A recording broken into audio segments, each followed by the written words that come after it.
അനുഗ്രഹിക്കപ്പെട്ടതായിരിക്കുന്ന ഈ നല്ല പ്രഭാത സമയത്തിനായി, നല്ല കാലത്തിനായി ഞാൻ ദൈവത്തിന് സ്തോത്രം ചെയ്യുന്നു.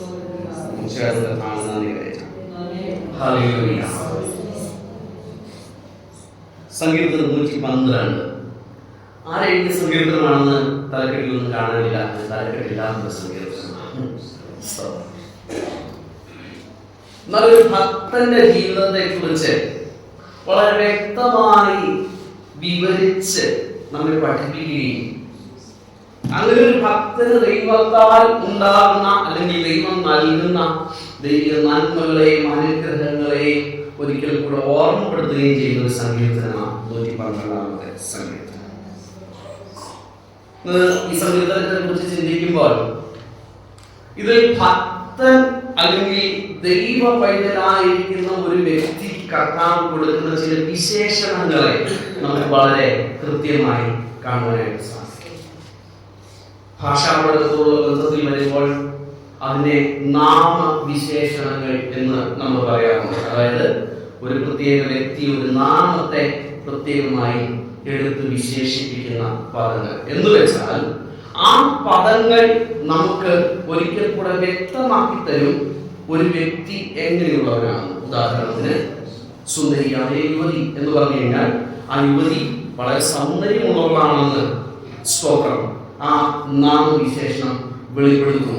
ശക്തനായ യുവാവ് എന്ന് പറയുമ്പോൾ ആ യുവാവ് വളരെ ശക്തിയുള്ളവനാണ് എന്ന് വെളിപ്പെടുത്തുന്നു. എന്ന് പറഞ്ഞതുപോലെ ഇവിടെ ഒരു വ്യക്തിയെ കുറിച്ച് പരാമർശിക്കുമ്പോൾ അല്ലെങ്കിൽ അനുഗ്രഹം ലഭിക്കുവാൻ തക്കവണ്ണം യോഗ്യനായിരിക്കുന്ന ഒരു വ്യക്തിയെ പറ്റി പരാമർശിക്കുമ്പോൾ തന്നെ വിശേഷിപ്പിക്കുന്ന ചില പദങ്ങളെ നമുക്ക് 112 സങ്കീർത്തനത്തിൽ വളരെ വ്യക്തമായി കാണുവാനായിട്ട് സാധിക്കും.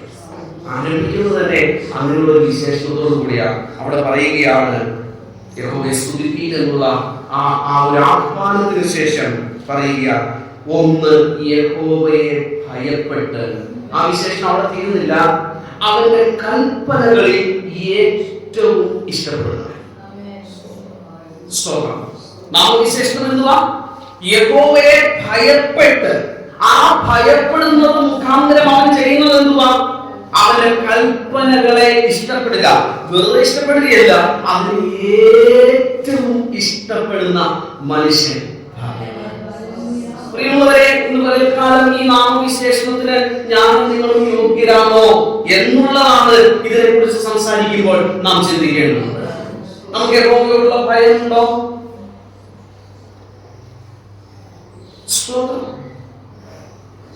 നമുക്ക് യഹോവയോടുള്ള ഭയമുണ്ടോ? നമ്മൾ ദൈവത്തെ ഭയപ്പെടുന്നുണ്ടോ? എത്രമാത്രം നമ്മൾ കർത്താവിനെ ഭയപ്പെടുന്നുണ്ട്? എന്നോട് അല്പം ഭയമുണ്ടെങ്കിൽ അല്ലെ, എന്റെ കുഞ്ഞുങ്ങള് എന്തെങ്കിലും തെറ്റ് ചെയ്യുന്നതിന് മുന്നേ ഒന്ന് ചിന്തിക്കും,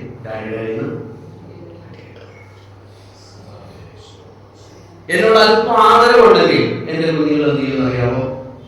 ആ ഒരു കാര്യം ചെയ്യുന്നതിന് മുമ്പേ തങ്ങളെ അതിൽ നിന്ന് വിലക്കും. എന്നോട് അല്പം സ്നേഹമുണ്ടെങ്കിൽ എന്റെ കുഞ്ഞുങ്ങൾ ആ വഴികളെ സമ്പൂർണ്ണമായിട്ടും ജീവിതത്തിൽ നിന്ന് വിട്ട് മാറുവാനായിട്ട്. പ്രിയമുള്ളവരെ, അങ്ങനെ ഒന്ന് ചിന്തിച്ചു നോക്കിക്കേ. വാസ്തവത്തിൽ നാം കർത്താവിനെ ഭയപ്പെടുന്നുണ്ടോ? ഭയപ്പെടുന്നവൻ കൽപ്പനകളെ പ്രമാണിക്കും. ഇതിനെ സ്നേഹത്തോടുള്ള ബന്ധിപ്പിക്കുമ്പോൾ വീണ്ടും പുതിയ നിയമത്തിൽ വരുമ്പോൾ പറയാൻ നമുക്ക് പലർക്കും കൽപ്പന എന്ന് പറയുമ്പോൾ ഭയങ്കര വിഷമോ, ഭയപ്പെടുക എന്ന് പറയുമ്പോൾ അതൊരു ഇഷ്ടമില്ലാത്ത പദപ്രയോഗമാണ്. പുതിയ നിയമത്തിലേക്ക് വരുമ്പോൾ എന്നെ സ്നേഹിക്കുന്നു എന്ന് പറയുന്നവൻ അവിടെ പറയുകയായില്ല. ഏത് ടേം നിങ്ങൾ എടുത്താലും ഏത് രീതിയിൽ അതിനെ കാണുവാൻ ശ്രമിച്ചാലും അതുമായി ബന്ധപ്പെടുന്ന ഒന്നുണ്ട്. കൽപ്പനകളെ ഏറ്റവും ഇഷ്ടപ്പെടുന്നവരായി നാം തീരണം എന്നുള്ളതാണ് ദൈവവചനത്തിന്റെ ഏറ്റവും പ്രധാനമായിരിക്കുന്ന ഒരാഹ്വാനം.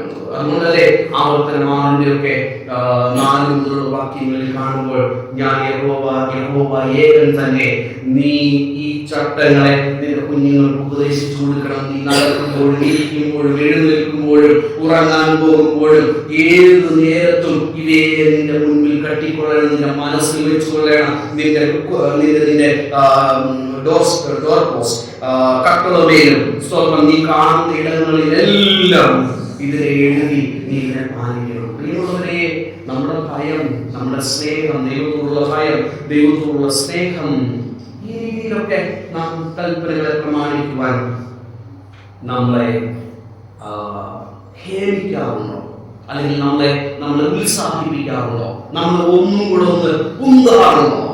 ഇല്ലെങ്കിൽ നമ്മൾ പറയുന്ന ഭയവും നമ്മൾ പറയുന്ന സ്നേഹവും ഒക്കെ യാഥാർത്ഥ്യമാണോ എന്ന് ഈ വചനത്തിന് മുമ്പിൽ നമുക്ക് തന്നെ ഒന്ന് ചിന്തിക്കാം. അങ്ങനെയുള്ളവരെ കുറിച്ച് പറയുക, അവന്റെ സന്തതി ഭൂമിയിൽ ബലപ്പെട്ടിരിക്കും. എന്നിട്ട് അടുത്ത നാമവിശേഷണം പറയുക, നേരുള്ളവരുടെ തലമുറ. ആ നാമവിശേഷണം രണ്ട് പ്രാവശ്യം ഈ സങ്കീർത്തനത്തിൽ നമുക്ക് കാണാനായിട്ട് സാധിക്കും. ഒന്നാമത്തെ നാമവിശേഷണം യഹോവയെ ഭയപ്പെട്ട് അവന്റെ കൽപ്പനകളിൽ ഏറ്റവും ഇഷ്ടപ്പെടുന്നവരെന്നുള്ള ഒന്നാമത്തെ നാമവിശേഷണം. രണ്ടാമത് നമ്മളെ വിശേഷിപ്പിക്കേണ്ടത് നേരുള്ളവരാണ്. അവിടെ പറയുന്ന അതുമായി ബന്ധിപ്പിക്കുന്ന ഒരു പദം തലമുറയെ കുറിച്ചാണ്. എന്നെ എപ്പോഴും ചിന്തിപ്പിക്കാനുള്ള ഒരു പ്രത്യേക എന്താ പറയുന്നത് ഫ്രേസ്, അല്ലെങ്കിൽ പല പദങ്ങൾ ചേർന്നുള്ള സമന്വയം, സ്തോത്രം. അവിടെ പറയുകയാണ്, നിന്റെ നേരും നിന്റെ തലമുറയും തമ്മിൽ ശക്തമായൊരു ബന്ധമുണ്ട്.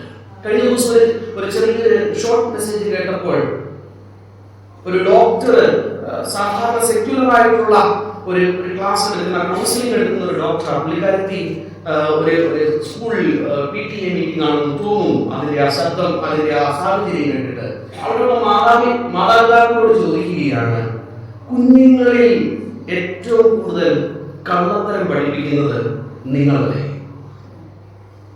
നേരില്ലായ്മ പഠിപ്പിക്കുന്നത് നിങ്ങളല്ലേ? അതിന് അവർ പറഞ്ഞ ഉദാഹരണം ഇതാണ്. ഒരാൾ പപ്പായെ ഫോൺ വിളിക്കുന്നു, അല്ലെങ്കിൽ ഒരാൾ പപ്പായെ കാണാൻ വരുന്നു. ഉടനെ പപ്പ കുഞ്ഞിനോട് എന്നാ പറയുന്നത് അറിയാവോ? പപ്പ ഇവിടെ ഇല്ലെന്ന് പറഞ്ഞു മോനെ, പപ്പ ടൗണിൽ പോയി കാണുന്നു പറഞ്ഞു മോനെ, പപ്പ ഇന്നതിലാണെന്ന് പറഞ്ഞു മോനെ. ആദ്യത്തെ കള്ളം പറഞ്ഞു പഠിപ്പിച്ചത് നീ അല്ലേ എന്നാ ഡോക്ടർ ചോദിച്ചപ്പോൾ എന്നെ ചിന്തിപ്പിക്കുവാനായിട്ട് ഇടയായിരുന്നു. പ്രിയ കുഞ്ഞുങ്ങളെ, നമ്മുടെ കള്ളങ്ങൾ, നമ്മുടെ നേരുകേടുകൾ, നമ്മുടെ നെറികേടുകൾ നമ്മുടെ തലമുറയെ ബാധിക്കുന്നു എന്ന് നാം മറന്നു പോകരുത്. അത് അവരിൽ നമ്മൾ 2 കള്ളം പറയുമ്പോൾ അവർ 10 കള്ളം പറയുന്നവരായിരിക്കും. ഞാൻ ഒത്തിരിയേറെ കുഞ്ഞുങ്ങളെ ഈ രീതിയിൽ എൻ്റെ വ്യക്തിപരമായ ജീവിതത്തിൽ ഞാൻ കണ്ടിട്ടുണ്ട്. അപ്പനും അമ്മയും കള്ളത്തരത്തിലും എന്താ പറയുന്നത് അസത്യത്തിലും നേരില്ലായ്മയിലും ജീവിച്ചതുകൊണ്ട് നേരുകെട്ടവരായി പോയിട്ടുള്ള ഒത്തിരി തലമുറകളെ ഞാൻ നേരിട്ട് കണ്ടിട്ടുള്ളതാണ്. അതുകൊണ്ട് നമ്മുടെ കുഞ്ഞുങ്ങളോട് ഞാൻ ചോദിക്കാറുള്ള ഒരു ചോദ്യമുണ്ട്, ഡു യു ട്രസ്റ്റ് മീ? ഞാൻ പറയുന്ന വാക്ക് അത് ഞാൻ ചെയ്യുമെന്ന് നിനക്ക് ഉറപ്പാണോ? സ്തോത്രം. എന്റെ വളരെ ഇപ്പോഴും 6 വയസ്സായിട്ടുള്ള മൂത്ത ആൾക്ക് സ്തോത്രം, അവരോട് ഞാൻ പറഞ്ഞു പഠിപ്പിക്കുന്നതാണ്, നേര് നമ്മുടെ ജീവിതത്തിൽ ഉണ്ടായിരിക്കണം. നേരുള്ളവർ തലമുറയെ അനുഗ്രഹിക്കപ്പെടത്തുള്ളൂ. നേരുള്ളവർ വീട്ടിലെ ഐശ്വര്യവും സമ്പത്തും ഉണ്ടാകത്തുള്ളൂ. സ്തോത്രം. ഇല്ലെങ്കിൽ ഒരുപക്ഷെ ഇന്നുണ്ടാകും. നിങ്ങൾ നോക്കിക്കോ, അതിന്റെ പ്രോഗ്രസ് ഡൗൺവേർഡ് ആയിരിക്കും. നിങ്ങൾ സ്ട്രാറ്റജിക്കലി നിങ്ങൾ അതിനെപ്പറ്റി പഠിച്ചോളൂ. നിങ്ങളുടെ ഗ്രോത്ത് ഡൗൺവേർഡ് ആയിരിക്കും. ഒരു ഘട്ടത്തിൽ എത്തുമ്പോൾ അത് തകർന്ന് താളടിയായി തരിപ്പണമായി പോകുവാനായിട്ട് ഭയപ്പെടുത്താനല്ല പറയുന്നത്, മറിച്ച് നാം നേരുള്ളവരായിരിക്കും. നേരുള്ളവരുടെ തലമുറ അനുഗ്രഹിക്കപ്പെടും. ഐശ്വര്യവും സമ്പത്തും അവന്റെ വീട്ടിലുണ്ടാകും. ഇതിനെക്കുറിച്ച് ശരിക്കും പറഞ്ഞു കഴിഞ്ഞാല് ഹീബ്രു പദത്തിൽ ഞാൻ അതിനെക്കുറിച്ച് ഈ 2 പദങ്ങൾ, സാധാരണ 2 പദങ്ങൾ ഏകദേശം ഒരേ അർത്ഥമുള്ളത് ദൈവത്തിൽ പറയപ്പെടുന്നത് മിക്കവാറും അതിന് ഒന്നും കൂടെ ഉറപ്പിക്കാണ്. എന്നാൽ അതേസമയം ചില സ്ഥലങ്ങളിൽ ആ 2 പദപ്രയോഗങ്ങൾക്ക് അല്പം വ്യത്യാസം ഉണ്ടായിരിക്കും. സ്വന്തം നിലനിൽക്കുന്ന സമ്പത്ത് എന്ന് ഈ പദപ്രയോഗത്തെ നമുക്കൊരു അർത്ഥ അല്ലെങ്കിൽ ഒരു ട്രാൻസ്ലേഷനിൽ നമുക്ക് ക്ലിയർ ആയിട്ട് കാണുവാനായിട്ട് സാധിക്കും. നിലനിൽക്കുന്ന സമ്പത്ത്, സ്വന്തം ഒരു സമ്പന്നനാകാനായിട്ട് കഴിയും. പക്ഷെ ഐശ്വര്യമുള്ളതെന്ന് ഒരുത്തരെ കണ്ടാൽ പറയുന്നത് അല്പം വ്യത്യസ്തമാണ്. നിങ്ങൾ ആ പദപ്രയോഗം ഒന്ന് ശ്രദ്ധിച്ചാൽ മതി. സമ്പന്നനാകാൻ എളുപ്പമാണ്, പക്ഷെ ഒരു എല്ലാ സമ്പന്നന്മാരും കണ്ടാൽ ഐശ്വര്യമുള്ളവരല്ല. നമ്മുടെ മലയാള പദപ്രയോഗത്തിൽ അതിനൊന്ന് ചിന്തിച്ചു നോക്കാം. സമ്പത്തും ഐശ്വര്യവും വീട്ടിനകത്തുണ്ടാകണമോ? നേരുള്ളവരായി ജീവിക്കണം. നേരുള്ളവന് അടുത്ത പദപ്രയോഗമാണ്, അല്ലെങ്കിൽ ഒരു ദൈവവൈദ്യന്റെ അടുത്ത നാമവിശേഷണമാണ് നാം 4-ാമത്തെ വാക്യത്തിൽ. അവിടെ വീണ്ടും നേരുള്ളവൻ എന്നുള്ള പദപ്രയോഗം വീണ്ടും വരിക. അതിനുവേണ്ടി പറയാ, കൃപയും കരുണയും നീതിയും ഉള്ളവനാണ്. ദൈവവൈദ്യന്റെ ജീവിതത്തിൽ ഉണ്ടാകേണ്ടത് എന്താണെന്നറിയാമോ? നമ്മളോട് ദൈവം കൃപ കാണിച്ചതുപോലെ മറ്റുള്ളവരോട് കൃപ കാണിക്കാനുള്ള ഒരു മനസ്സുണ്ടാകും. ഞങ്ങൾ പലപ്പോഴും വീട്ടിൽ ഇതിനെപ്പറ്റി ചിന്തിക്കാം. ചിലർ പെട്ടെന്ന് പറയും, ഒത്തിരി സമയങ്ങളില് നമ്മുടെ ഭാഗത്ത് തെറ്റ് വരുമ്പോൾ നമ്മൾ മറ്റുള്ളവരിൽ നിന്ന് കൃപ ആഗ്രഹിക്കുന്നു. ഞാൻ ആ തെറ്റുകാരനെങ്കിൽ, ശിവബ്രദറിനോട് ഞാൻ തെറ്റ് ചെയ്തെങ്കിൽ, ഞാൻ എപ്പോഴും ആഗ്രഹിക്കുന്നത് ശിവബ്രദർ എന്നോട് കൃപയുള്ളവനായി എന്നോട് ആ തെറ്റ് ക്ഷമിച്ച് എന്റെ തോളെ കൈയിട്ട് വീണ്ടും നടക്കണമെന്നാണ്. എന്നാൽ പല സമയങ്ങളിലും ശിവബ്രദർ തെറ്റ് ചെയ്തു കഴിഞ്ഞാൽ ഞാൻ അവിടെ ആഗ്രഹിക്കുന്നത് നീതി കൃത്യമായിട്ട് നടക്കണം. മറ്റുള്ളവരുടെ മുമ്പിൽ ഞാൻ തെറ്റുകാരനാകുമ്പോൾ ഞാൻ ക്ഷമയും കൃപയും ആഗ്രഹിക്കുകയും, മറ്റുള്ളവൻ എന്റെ മുമ്പിൽ തെറ്റുകാരനാകുമ്പോൾ അവന്റെ മുമ്പിൽ നീതി നിവർത്തിച്ച് അവനെ താവഴിയാക്കുവാൻ ശ്രമിക്കുന്ന ഒരു പ്രത്യേക സ്വഭാവ വിശേഷത കർത്താവ് പറയുന്നുണ്ട്. ഒരുത്തര് അവന്റെ മേലധികാരി ഇളച്ചു കൊടുത്തു. അവൻ പോകുന്ന വഴിയിൽ തനിക്ക് കടമ്പെട്ട ഒരുത്തനെ കണ്ടപ്പോൾ അവനെ കൊണ്ടുപോയി കാരാഗൃഹത്തിലിട്ടു. ഇതതിന്റെ മേലധികാരി ഇവനോട് ചെയ്തത് നാം വേദപുസ്തകത്തിൽ വായിക്കുന്നതല്ലേ? പ്രിയമുള്ളവരെ, നാം കൃപയുള്ളവരായിട്ടില്ല. മറ്റുള്ളവർ നമ്മളോട് കൃപയോടുകൂടി ഇടപെട്ടില്ലെങ്കിൽ പോലും ഞാനൊരു ദൈവവൈദ്യരായതുകൊണ്ട് എന്നിൽ കൃപയും കരുണയും വളർന്നു വരുവാനായിട്ട് ഇടയായിത്തീരാം. ഇത് ദൈവവചനത്തിന്റെ വ്യവസ്ഥയാണ്. അതിൽ അധിഷ്ഠിതമാണ് കർത്താവ് പറഞ്ഞ പ്രിൻസിപ്പിൾ. നിന്റെ ഒരു കണ്ണ് പതിക്കുന്നവര് മറുകണ്ണവും കാണിച്ചു കൊടുക്കുക. നീ അവനോടുകൂടെ ഒരു നാഴിക വരണമെന്ന് ആഗ്രഹിക്കുന്നവനെന്നല്ല, റിക്വസ്റ്റ് ചെയ്യുന്നവനല്ല. അവിടെ പറയുകയാണ്, നിന്നെ നിർബന്ധിക്കുന്നവരോടുകൂടെ. അത് ഇംഗ്ലീഷ് വായിക്കുമ്പോൾ കുറച്ചുകൂടെ സ്ട്രോങ് വേർഡാ. നിന്നെ ഫോഴ്സ് ചെയ്താല് നീ അവരുടെ കൂടെ 2 മൈൽ പോകാൻ, 2 നാഴിക നടക്കുവാൻ തയ്യാറാകണം. നിന്റെ വസ്ത്രം എടുത്തു കളയുവാൻ ഇച്ഛിക്കുന്നവന് എന്താ പറയുന്നേ? പ്രാക്ടിക്കലാണോ? അതോ യൂട്ടോപ്യൻ തിയറി എന്ന് പറയും അതിനെ ഒരിക്കലും നടക്കാത്ത ഒരു കാര്യമാണ് ഇതൊക്കെ. ദൈവവൈദ്യയും കരുണയുള്ളവനായിരിക്കുക. അടുത്ത വാക്യം അതിന് ഒന്നുകൂടെ വെളിപ്പെടുത്തുക. കൃപ തോന്നി വായ്പ കൊടുക്കുന്നവൻ സുഖമായി വന്നാലേ കൃപ തോന്നി വായ്പ കൊടുക്കുന്നവൻ. ഉടനെ ഈ വാക്യം വായിച്ചപ്പം എന്റെ ഹൃദയത്തിൽ ഓടി വന്ന മറ്റൊരു വാക്യമാണ്. അവൻ എപ്പോഴും വായിക്കുന്ന ഒരു വാക്യമാ. നിന്നോട് ഒരുത്തൻ കടം ചോദിച്ചു വന്നാൽ എന്തുവാ? എന്തോ സ്വപ്നം ദൈവത്തിന് മാത്രം. അതിന് മുമ്പേ നമ്മളെടുക്കുന്നത് തിരിച്ചാ. നമ്മൾ പറയുന്നത് എന്താണെന്ന് അറിയാമോ? അതിന് യോഗ്യന്മാരായവർക്ക് കൊടുക്കണം, അതിന് യോഗ്യന്മാരായവർക്ക് കൊടുക്കണം. പക്ഷെ അതിനോട് ചേർന്നുള്ള ഒരു വാക്യമുണ്ട്. അതിന് തൊട്ട് താഴെയുള്ള വാക്യം പറയുക, നിന്റെ കൂട്ടുകാരൻ നിന്നോട് ചോദിക്കാൻ വരുമ്പോൾ നിന്റെ കൈവശം ഉണ്ടെങ്കിൽ അവനെ വെറുകയായി പറഞ്ഞേക്കരുത്. കാരണം പ്രിൻസിപ്പിൾ ഒരിടത്ത് ഒരു ആംഗിളിൽ മാത്രം നോക്കിയാൽ എനിക്ക് ഒത്തിരി ഉണ്ട് ന്യായം വിധിക്കാൻ അല്ലെങ്കിൽ ന്യായീകരിക്കുവാൻ. പക്ഷെ അതിന്റെ മുഴുവൻ ആംഗിളും എല്ലാ വശവും ഞാൻ ഒന്ന് ചിന്തിക്കുമ്പോൾ എന്റെ പല ന്യായീകരണങ്ങളും അസ്ഥാനത്താണെന്ന് എന്നെ ഒരിക്കൽ കൂടെ ഇന്ന് രാവിലെ സമയം ദൈവത്തിന്റെ പരിശുദ്ധാത്മാവ് ഓർമ്മിപ്പിക്കുവാനിടയായി. ഒന്നെടുത്ത് വേഗത്തിൽ വായിക്കുകയാണ് സദൃശവാക്യങ്ങൾ 3:27-28 വാക്യങ്ങൾ. നന്മ ചെയ്യുവാൻ നിനക്ക് പ്രാപ്തിയുള്ളവർ അതിന് യോഗ്യന്മാരായിരിക്കുന്നവർക്ക് ചെയ്യാതിരിക്കരുത്. തൊട്ടടുത്ത വാക്യം പറയുകയാണ്, നിന്റെ കയ്യിൽ ഉള്ളപ്പോൾ കൂട്ടുകാരനോട് പോയി വാട, നാളെ തരാം എന്ന് പറയരുത്.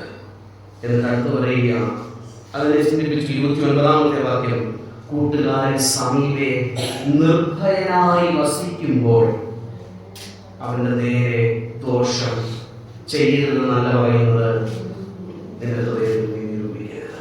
ദൈവജനത്തിന്റെ പദപ്രയോഗങ്ങൾ ആഴത്തിൽ നാം എത്തുന്നവയാണ്. നീ ചെയ്യരുതെന്നല്ല, പ്രകടനത്തിലുണ്ടെന്നുള്ളതല്ല, നിന്റെ ഹൃദയത്തിനകത്ത് പോലും എന്ന് പറഞ്ഞാൽ ഞാൻ ഈ പദങ്ങളോട് ചേർത്ത് പറയട്ടെ. കൂട്ടുകാരനോട് ചോദിക്കുമ്പോൾ എന്റെ കയ്യിലുണ്ട്, പക്ഷെ ഞാൻ അവന് കൊടുത്തയക്കുന്നില്ല. എന്റെ ഹൃദയത്തിലെ ചിന്ത എന്തുവാ? ഇവന് കൊടുത്താൽ കിട്ടത്തില്ല. പക്ഷെ അവൻ എന്താ ചിന്തിച്ചെന്നറിയാവോ? ആ പദപ്രയോഗത്തിൽ ഒന്നുകൂടെ ആഴമായിട്ട് പോകിയാൽ അവൻ എന്താ ചിന്തിച്ചെന്നറിയാവോ? എവിടെടുത്ത് ചെന്നാലേ എത്രയോ പ്രാവശ്യങ്ങളിൽ നമ്മുടെ അടുക്കൽ വന്നിട്ട് ആത്മാർത്ഥതയേറ്റ വാക്കുകളോടുകൂടെ നാം എത്രയോ പേരെ മടക്കി വെച്ചിരിക്കുന്നു. പ്രിയമുള്ളവരെ, ആത്മാർത്ഥത നഷ്ടപ്പെട്ടവരായി നമ്മൾ എത്രയോ നിമിഷങ്ങളിൽ തീർന്നിരിക്കുന്നു. ഇന്ന് പകൽക്കാലം നമ്മുടെ ആത്മാർത്ഥതയില്ലാത്ത അവസ്ഥകൾക്ക് ദൈവസന്നിധിയിൽ ഒന്ന് ക്ഷമയോദിക്കുവാൻ, കർത്താവേ, എന്റെ കൂട്ടുകാരൻ എന്നെ നമ്പി വന്നതാ, എന്നെ വിശ്വസിച്ച് വന്നതാ, എന്റെ സഹോദരൻ എന്നെ ഒന്ന് വിശ്വസിച്ച് വന്നതാ, എന്റെ കയ്യിൽ നിന്ന് അവനൊരു ആശ്വാസം ഉണ്ടാകുമെന്ന് കരുതിയതാണ്. പക്ഷെ പലപ്പോഴും ഞാൻ അവനെ കുത്തുന്നവനായി അവനെതിരെ ദോഷം നിരൂപിച്ച് ഞാൻ പറഞ്ഞയച്ചില്ലേ. പിതാവേ, എന്നോട് ക്ഷമിക്കണമേ. ഇനി ഞാൻ മറ്റുള്ളവരെ കുറിച്ച് ആത്മാർത്ഥതയുള്ളവരായിരിക്കുമെന്ന് പറയുവാൻ നമ്മുടെ ഹൃദയങ്ങളിൽ ഇനി പറയാൻ സാധ്യതയുള്ളവരെ ദൈവവചനം ആഴമേറിയതാണ്. ഇങ്ങനെ ഉള്ളവൻ ആറാമത്തെ വാക്യത്തിൽ പറയുക, അവൻ ഒരു നാൾ കുലുങ്ങി പോകത്തില്ല. പ്രിയമുള്ളവരെ, നമ്മുടെ ജീവിതത്തിൽ ഈ രീതികളിൽ കടന്നു പോകുമ്പോൾ സത്യമായിട്ട് പറയട്ടെ, ഞാൻ മാനസികമായി ചിന്തിക്കുമ്പോൾ തകർന്നു പോകത്തേ ഉള്ളൂ, നടക്കത്തില്ല. പക്ഷെ ദൈവജനം പറയുക, നീ ഈ രീതിയിൽ സമർപ്പണത്തോടെ മുൻപോട്ട് പോകുന്നെങ്കിൽ നീ കുലുങ്ങി പോകുവാൻ ദൈവം സമ്മതിക്കത്തില്ല. കാരണം നീ മാനിക്കുന്നത് നിന്റെ മൊറാലിറ്റി അല്ല, മറിച്ച് നീ മാനിക്കുന്നത് ദൈവത്തിന്റെ വചനത്തെയാണ്.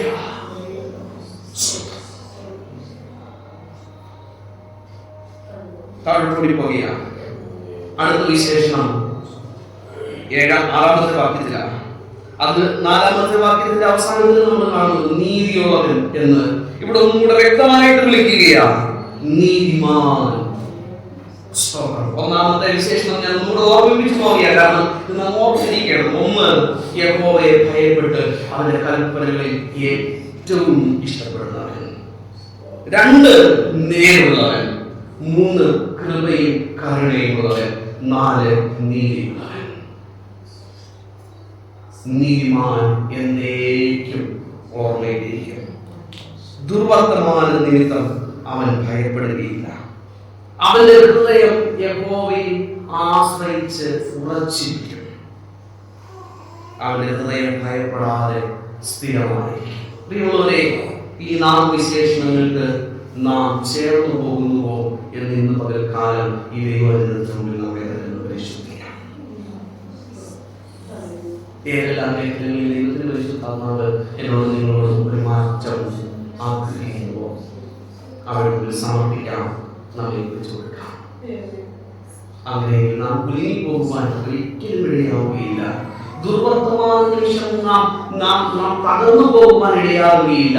മറിച്ച് നാം യഹോവയെ ആശ്രയിച്ച് ഉറച്ചിരിക്കത്തക്കവണ്ണം യഹോവ നമ്മുടെ ആശ്രയമായിരിക്കും. ഹല്ലേലൂയ. അവൻ നമ്മെ കഷ്ടങ്ങളിൽ നിന്ന് സൂക്ഷിക്കും. രക്ഷയുടെ ഉല്ലാസ കോശം കൊണ്ട് അവൻ നമ്മളെ ചുറ്റിക്കൊള്ളും. ഹല്ലേലൂയ. കാരണം നാം നിൽക്കുന്നത് കർത്താവിന് വേണ്ടിയാണ്. നമ്മുടെ ജീവിതം ഈ ദൈവത്തിന് വേണ്ടി സ്വന്തം ഈ വചനത്തിന്റെ അടിസ്ഥാനത്തിൽ നമ്മൾ ഒരിക്കലും കൂടെ സമർപ്പിക്കാൻ ഈ വചനത്താൽ ദൈവമേ